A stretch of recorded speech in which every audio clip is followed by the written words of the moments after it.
Mundial Online de Futebol Mental. Nunca antes na história deste planeta se fez um congresso deste aqui, e eu estou carregando um pouco na tinta, exagerando, porque hoje quem vai falar é um cara que foi exagerado a vida inteira. Ele foi exagerado ao fazer gols, ele foi exagerado nas comemorações, ele foi exagerado nas subversões, ele foi exagerado nas questões políticas, ele foi exageradamente ídolo da mais exagerada torcida do Brasil, ou junto com a do Flamengo, a mais exagerada, que é a torcida do Corinthians. Eu estou falando deste grande amigo, comentarista, ex-jogador de futebol, pai, superador de limites, um cara que foi lá embaixo, foi lá em cima, cumpriu a jornada do herói interior. Eu estou falando de Walter Casagrande Júnior, segurando aqui a sua biografia, escrita pelo Gilvan Ribeiro, meu grande amigo, irmão Gilvan Ribeiro. Casagrande e seus demônios, chegar aqui bem pertinho da câmera, Casagrande e seus demônios. O Gilvan, que também, como grande amigo do Casão e grande jornalista que é, e está participando com a gente, né? Já deu entrevista aqui no Congresso Mundial Online de Futebol Mental, no primeiro Congresso Mundial Online de Futebol Mental.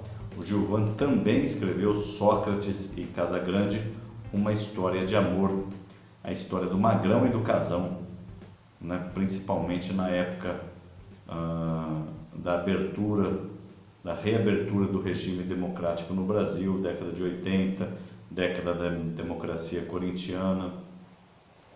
Mas enfim, o Casagrande é sem dúvida nenhuma um dos grandes personagens da cena política do futebol brasileiro, da cena futebolística mesmo, né? De fazer um cara que foi goleador, jogou Copa do Mundo, fez muitos gols. O Casão, cara, dizer aqui da história inteira do Casagrande é até uma bobagem, porque é uma história tão rica, tão grande, né? Um cara que foi ídolo de uma torcida como a do Corinthians, foi ídolo de uma torcida também como a do Flamengo, um cara que atuou em Portugal, no Porto, um cara que depois foi para a Itália, foi ídolo na Itália, no Ascoli e no Torino da Itália, disputou a Copa de 86 junto com o Elzo Aloysio Coelho aqui, que é também um dos entrevistados do Futebol Mental, mas foi um dos grandes astros daquela Copa de 86. Atualmente o Casão trabalha na TV Globo como comentarista, né? Big House, eu chamo de Big House, eu e alguns amigos em comum. Casagrande, grande Casagrande, cara que teve problemas, envolvimento de compulsão com drogas, assumiu isso publicamente, corajosamente assumiu isso, e hoje vem através do seu controle mental, dito muito por ele, vencendo um dia de cada vez, como ele gosta de dizer, esse desafio. Então, é uma entrevista, me emociona um pouco falar sobre o Casão, porque é uma entrevista bonita. Casagrande, para a gente iniciar, cair para o mundo do futebol, cidadão comum que está nos assistindo, e até para o jogador, para o treinador, levar isso como exemplo para a vida dele. Esse deslumbramento que o futebol traz, principalmente para os jovens em início de carreira, principalmente para aquele que começa a aparecer em televisão, em jornal, em manchetes de internet, é perigoso, ele pode causar um deslumbramento mesmo, que pode levar a consequências terríveis, como uma fuga da realidade através das drogas, que foi o seu caso, por exemplo. Existe isso mesmo, Casão? Como é que você vê essa questão do deslumbre, né? De você achar que está tudo bem, que você é o rei de tudo, e de repente a casa cai, a casa mental cai. Queria que você, primeiramente, Casagrande, e já agradecendo a sua participação, abordasse então este assunto aí. Diga lá, Casagrande, estrela do futebol mental, estrela do futebol mundial e estrela como ser humano, estrela da vida, estrela que brilha, estrela da recuperação mental. Diga lá sobre o deslumbramento dos jogadores, Casão. Isso aí é um grande inimigo. Vou te falar que eu tive experiência própria, é um grande inimigo. E assim, às vezes, a maioria das vezes o cara não percebe o deslumbramento, principalmente início de carreira. As coisas vão acontecendo, as pessoas que estão ao seu redor não vão mostrando para você que você está deslumbrado, elas entram também dentro da sua euforia. Então fica um cenário para o cara como se fosse normal aquele tipo de comportamento que ele está tendo, porque quem está ao redor dele está acompanhando esse mesmo comportamento. E o cara não percebe o deslumbramento. Mas aí assim, começa a ser mais prepotente, mais arrogante. Tem gente que já tem essa característica e aumenta, mas tem pessoas que não têm essa característica e que acaba ficando dessa maneira e não percebe que está dessa maneira, né? Fica mais prepotente, mais arrogante, achando que pode tudo, as coisas estão na sua mão, né? O dono do cenário, o dono do momento. Isso aí vai acontecendo com o jogador, principalmente em início de carreira, principalmente aqueles que explodem no início. Foi o meu caso, por exemplo, explode logo de cara, você explode com 18, 19 anos, a dificuldade de você controlar tudo o que está acontecendo ao seu redor, todo mundo te paparicando, você saindo muito na imprensa, sendo destaque, ou jogando bem, fazendo gols, a coisa funcionando, sendo campeão, dá um deslumbramento muito forte. Eu acho que o jogador mais inteligente, ou aquele que se torna grande jogador, é aquele que consegue voltar desse deslumbramento mais rápido. Tem jogadores que ficam a carreira toda dessa maneira. Tem uns que demoram mais tempo, né? E tem aqueles que percebem logo que a coisa está diferente e volta ao normal. Porque a tendência de quando você fica dessa maneira, deslumbrado, prepotente, arrogante, é bater a cabeça na parede, de alguma maneira. Vai acontecer alguma coisa na sua vida profissional ou pessoal que vai fazer com que você olhe e fale assim, eu tenho que voltar a ter a humildade natural. Então é muito difícil você ter esse controle da euforia. Ô, Casão, olha só, para mim é muito importante, assim, até como jornalista mesmo, tá te entrevistando nesse momento em que você abre seu coração. E você sabe que eu estou me recordando, até disse na entrevista com o Gilson Ribeiro, a gente esteve junto no Japão em 2012, eu pelo SBT, você pela TV Globo, e eu me recordo que você estava muito nervoso antes da partida que você ia comentar para todo o Brasil pela TV Globo. Eu era apenas um repórter do SBT, então não tinha que entrar ao vivo. E a gente desceu ali no salão de imprensa, na verdade embaixo do estado de Yokohama, ali naquela cidade japonesa onde foi a final, inclusive da Copa do Mundo de 2002 também. E você estava fumando um cigarro, né? Você não usa mais as drogas ilícitas, mas ainda fuma. Eu não sei se está fumando hoje.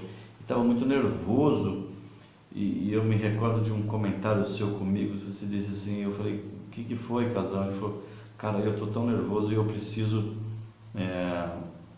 pôr para fora isso aqui, eu não posso pôr isso na transmissão, né? Eu não posso passar isso para os telespectadores, porque era o seu time de coração, era o Corinthians, e você tinha que fazer uma transmissão isenta.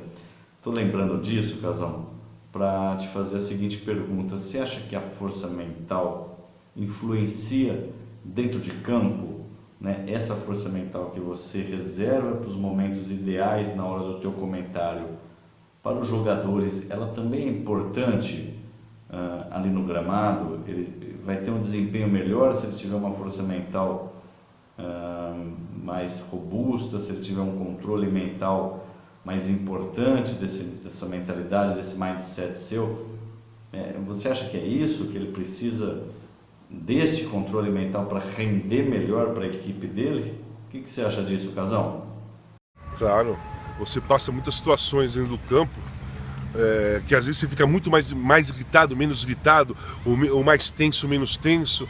E ali, assim, se você tem um controle mental mais ou menos preparado, né? Porque a gente nunca, principalmente início de carreira, você não entra para um jogo preparado para as coisas que vão acontecer, mas o natural seu, todo mundo tem um aspecto natural de controle, das sensações ou da mente.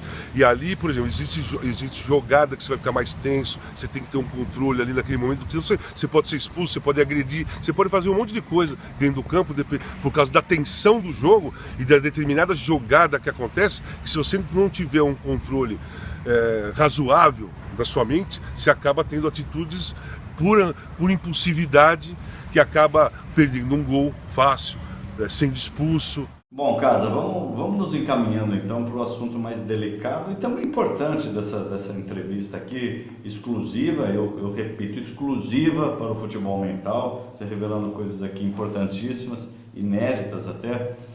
E você está se abrindo para a gente, Casão, a gente te agradece por isso. Então eu vou fazer uma pergunta para você que é meio um pouco metafórica, de metáfora, mas ela é uma pergunta profunda e muito direta. Olha só, você acha que antes do jogador ou da equipe vencer um jogo, é preciso que ele vença a si mesmo? É preciso que ele vença a si mesmo, aos seus descontroles mentais, às suas inferioridades, ele tem que estar bem com ele mesmo? Ele precisa vencer a si mesmo para poder vencer o jogo? Essa é uma questão aí que eu começo a entrar na tua história de uma vez, Casão, diga lá.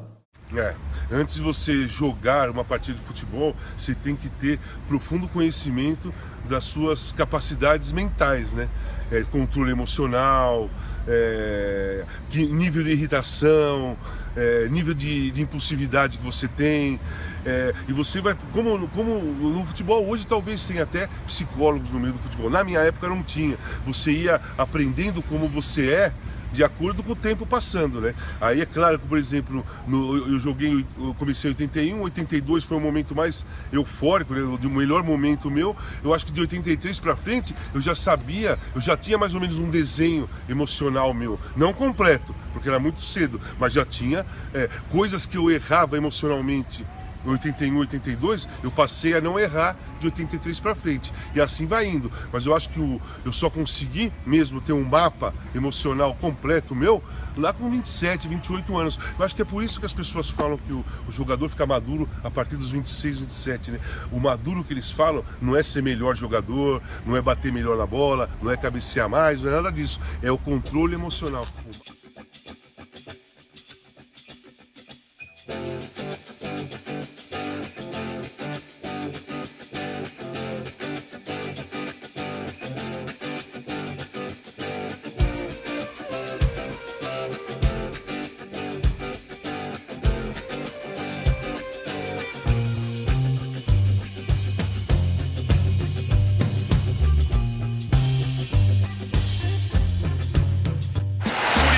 Porque eu sou de uma geração nova, mas essa geração de agora, com 19 anos, e tentando fazer mudanças na mentalidade de muitas pessoas que acho que tem um preconceito muito grande perante a gente, que somos jovens, e acho que nós não temos condições de nada, sabe?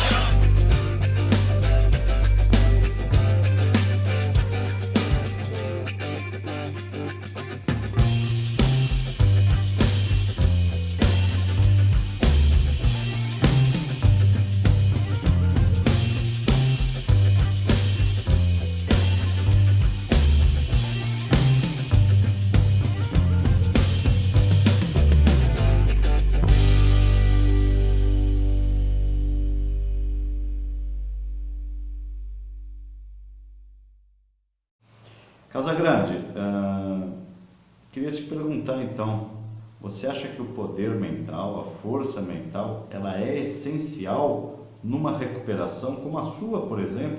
Ela foi e está sendo essencial? Ou é só remédio, é só terapia, é só grupo de autoajuda, é só psicólogo? Ou o poder mental também é essencial? Isso é importante você dizer pra gente. Não é porque o congresso é de futebol mental que você precisa concordar comigo, não.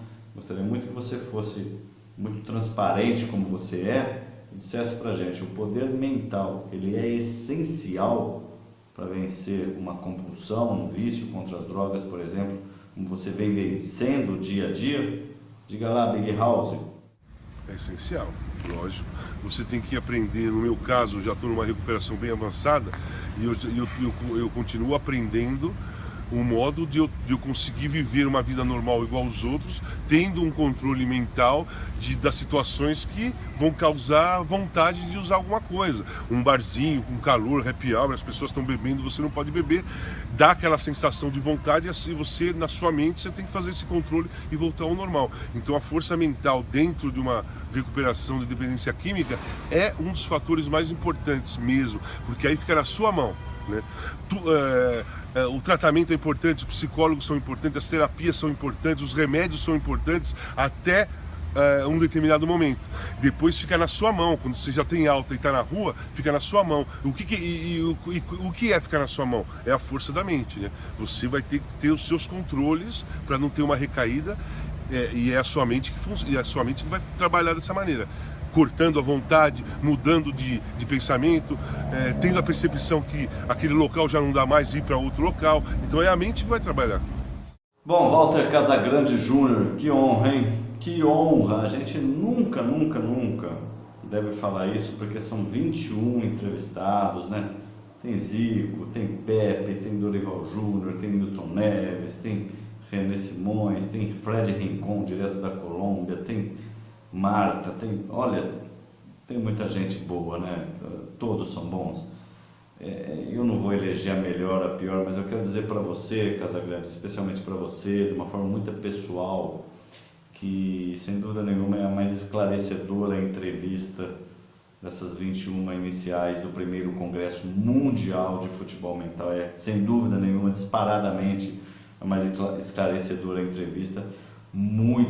Mas muito obrigado mesmo por você ser tão franco com a gente, ser tão direto num assunto tão delicado, que custou muito caro a você, e você está se expondo a sua vulnerabilidade para que outras pessoas, e eu conheço muito bem esse coração de ouro que você tem, para que outras pessoas possam se modelar em você e ter também a vitória que você vem tendo um dia de cada vez, como você sempre diz, viu, Casão? Você emociona muito a gente, continue sendo esse cara que você é, esse cara simples, apesar de ídolo, de uma massa.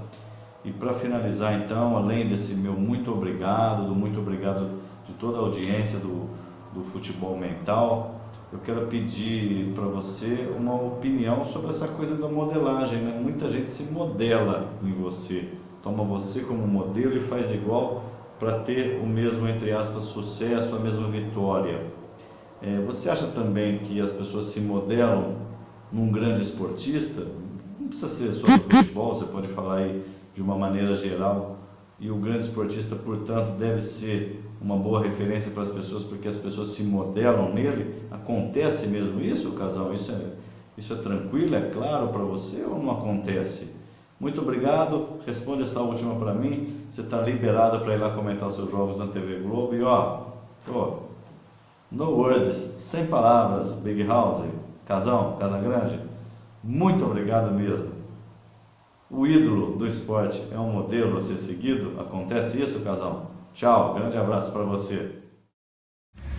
Claro que aprende, é possível sim. Principalmente quando tem grandes eventos, tipo Olimpíada, que aí fica, porque tem outros esportes que a força da mente fica muito mais clara a importância dela do que no futebol, né? Você vê um atletismo, você vê uma natação, você vê qualquer esporte do atletismo, salto com vara, salto em distância, todos esses esportes, o atleta fica muito focado, ele tem muita força na mente, ele não ouve o estádio todo está gritando, ele consegue fazer com que a mente dele faça que ele não ouça nada e só pense naquela distância que ele tem que correr, aonde ele vai ter que colocar a vara, de qual é a força que ele vai ter que se impulsionar para cima para fazer o salto dele para tentar ganhar uma medalha. Então esses esportes, a força da mente é muito grande, e como a Olimpíada todo mundo vê, né?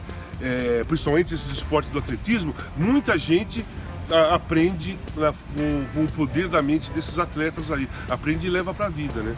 O foco daquele cara que faz um salto, ele precisa saltar mais que o outro, e o outro já saltou muito, e ele sabe que ele tem capacidade, mas ele precisa de um plus, ele precisa de algo mais para fazer aquilo, e aquele algo mais é o foco e a mente.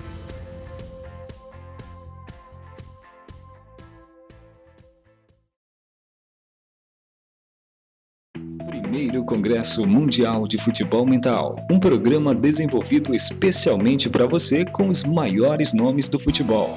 E olha só, além de você poder assistir a nossa transmissão gratuita do dia 20 ao dia 26 de março, o Congresso não para por aí. É possível assistir no seu tempo e quantas vezes quiser, adquirindo o nosso plano Ouro ou Prata. O Plano Ouro é o nosso pacote completo com 21 super entrevistas e adquirindo agora você garante bônus exclusivos. Confira os bônus do Plano Ouro.